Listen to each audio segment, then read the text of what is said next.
Meantime, there was quite the little rumble today in the Senate committee, which was supposed to be about cost of living, but sort of just ended up to just be how many questions can you ask quickly and how quickly can you stop Alan Joyce from being able to answer any of the questions about the way that he runs the airline.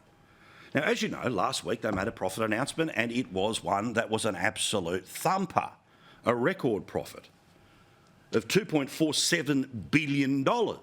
Now, fine, private company, lots of Australians own shares. I'm pleased the airline's doing all right. But remember, we bailed them out to the tune of more than $1 billion and not a dollar of that is going to go back to the taxpayer. Now, of course, as you know, it would be an outrage for me to suggest that there was a close relationship between the people who run this country, be it Team Red or Team Blue, and our national carrier. You know, the national carrier that left Australians overseas while the boss was having a fight with the unions. Oh, no, shush, don't talk about that. Now, a decision which has been made by this federal government, which happened while I was away, and I know that James mentioned it while I was away, was that Qatar Airways wants to have more flights to Australia that link back to their base in Doha and then off to Europe. Put simply, more flights means greater opportunities for cheaper tickets. But no, that couldn't possibly happen. It would be against the national interest for anyone to dare compete with little old Qantas. But what is now starting to, again, emerge here is that the Labor Party is just not amazing at being able to stick to one lie for the decisions that advantage their mates. The same mates who put political slogans on their planes amounting to millions of dollars worth of free advertising for a political cause that the government is all in on. But it would be outrageous for me to suggest that there was any relationship between these things. In fact, Catherine King, who is the Transport Minister, said that the decision to deny Qatar the ability to send more planes here and hopefully push down airline prices for us to the rest of the world, well, she's had four cracks at why the decision was made. The first one was because in Qatar, of course, there were women a few years ago that were subject to disgraceful invasive searches. But then that didn't fly, so we changed it to, we want to have less flights because we need to decarbonise the economy for climate change. Then she had to change that to, we have to protect local jobs because, God forbid, you were able to fly to Europe for less than $10,000.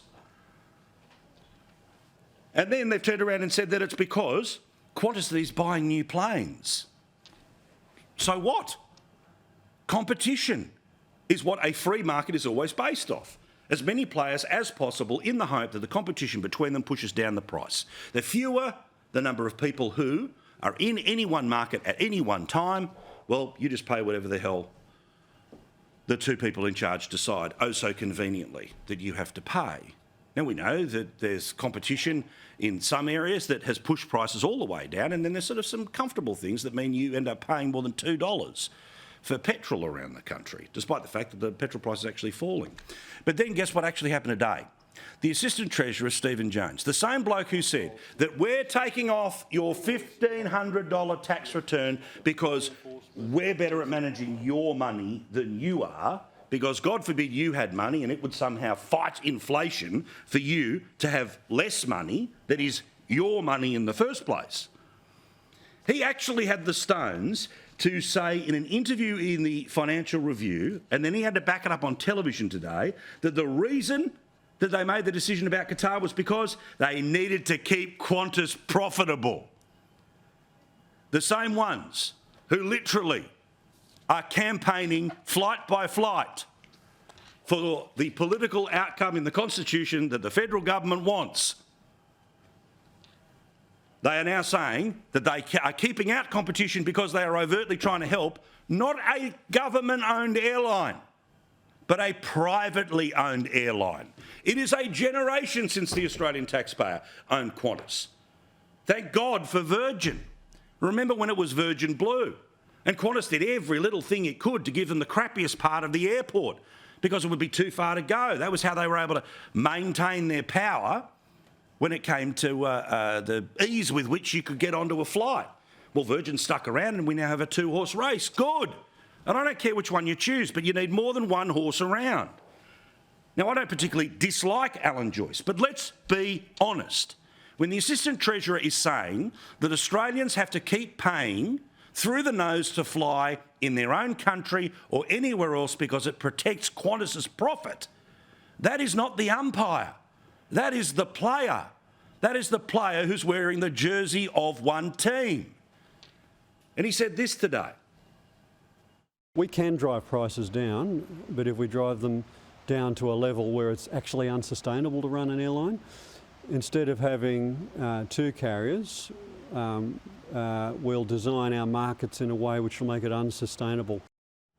And again, I can make no suggestion whatsoever that the cosy, endless relationship that Qantas has had with governments, Liberal and Labor and CEO and media and all the rest, and I'll be kicked in the backside for even discussing this topic. But I've had enough. I truly have had enough of this. If it's a truly open, competitive market, well then stand on your own 2 feet. If you can make a profit of $7 billion next year, good on you. Fine. But the government doesn't get to pick which airline is going to make more money than the other airlines, or a farmer, or a telecommunications company. That's the way other countries work, not the free and open country that's open for business here in Australia.